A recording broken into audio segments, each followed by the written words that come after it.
Assalamualaikum warahmatullahi wabarakatuh. Hari ini saya akan membahas bahasa Upin Ipin.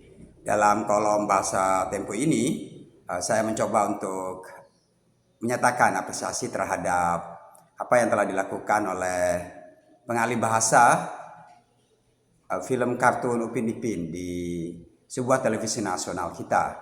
Dan saya pikir masih diputar, dan menurut saya ini adalah sebuah karya yang baik karena tidak hanya menghibur sebagai tontonan tapi juga tuntunan. Orang ramai yang memberikan sebuah penghargaan terhadap karya sinematik ini. Dan satu hal yang mungkin menjadi halangan adalah soal bahasa, dan saya pikir itu bukan halangan besar karena kebanyakan warga Indonesia masih bisa mengikuti apa yang disampaikan oleh tokoh utama dalam film Upin Ipin. Hanya saja di tengah keberhasilan itu ada beberapa kata yang mungkin perlu dialih bahasakan secara lebih cermat. Ya. Misalnya ketika Kak Ros dengan nenek berbalas pantun kemudian menyatakan, oh senang sekali. Sebenarnya itu tidak dalam pengertian senang sekali dalam bahasa kita, itu oh sangat mudah ya, atau mudah sekali ya. Seharusnya begitu cara menerjemahkan. Artinya kita harus memahami dalam konteks sehingga kita juga bisa menangkap secara utuh dari apa yang disampaikan oleh tokoh utama di dalam film ini. Dan saya pikir juga ada hal lain yang mungkin perlu diperhatikan, bahwa kedua warga ini sebenarnya dalam banyak hal mempunyai kosakata yang sama, tapi penggunaannya dipilih secara berbeda. Misalnya kata jendela. Di Malaysia kita tidak akan mendengar kata itu. Kita mendengarnya adalah tingkap. Sehingga pertama kali saya tinggal di asrama di Universitas Malaysia, petugas yang mengatakan, tolong jangan letak atau sidai pakaian di tingkap, jangan meletakkan pakaian kita yang ya mahasiswa kadang menjemur pakaiannya di jendela ya. Dan di dalam kamus kita sebenarnya kata tingkap itu juga digunakan ya, meskipun jarang diucapkan secara lisan. Di Malaysia juga kata jendela itu sering juga digunakan, tetapi dalam bahasa-bahasa lagu, karena bahasa British itu sering diidentifikasi sebagai bahasa yang jarang digunakan biasanya. Jadi dengan uraian ini saya ingin menyampaikan bahwa ke depan ya, Wata Susanti misalnya yang sering membawakan sosok sebagai orang Indonesia itu juga akan makin mendekatkan bahasa Indonesia dengan bahasa Malaysia atau sebaliknya.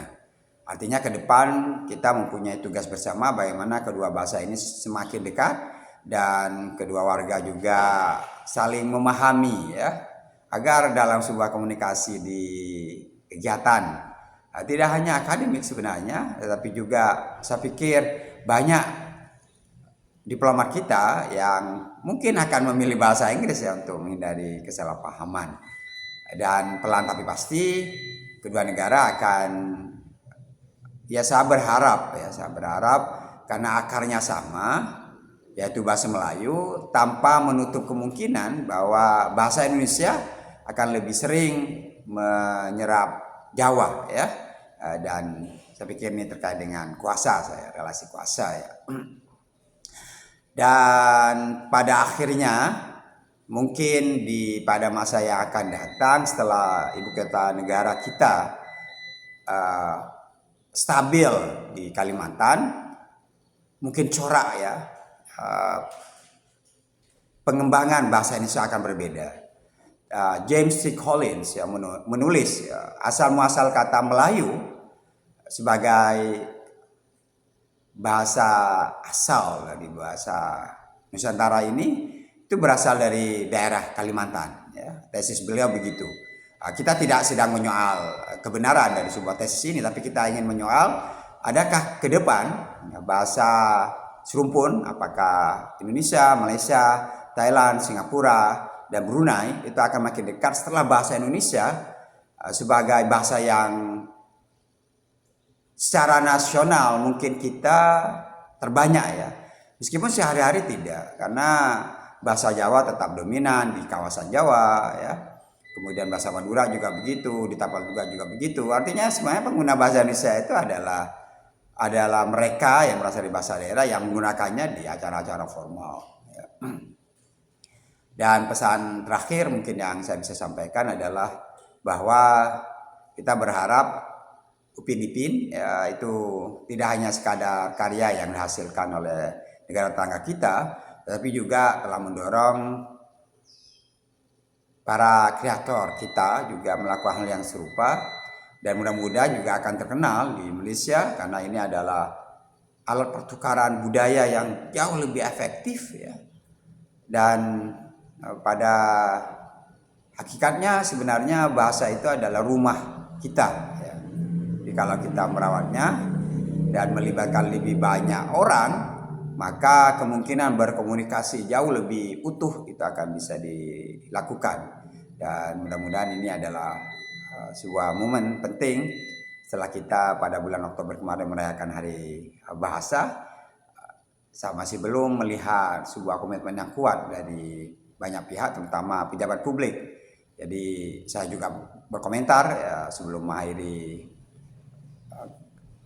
paparan bahwa ketika seorang juru bicara, orang penting mengatakan mengendorse ya, dalam sebuah pernyataan di hadapan pers, saya pikir masih ada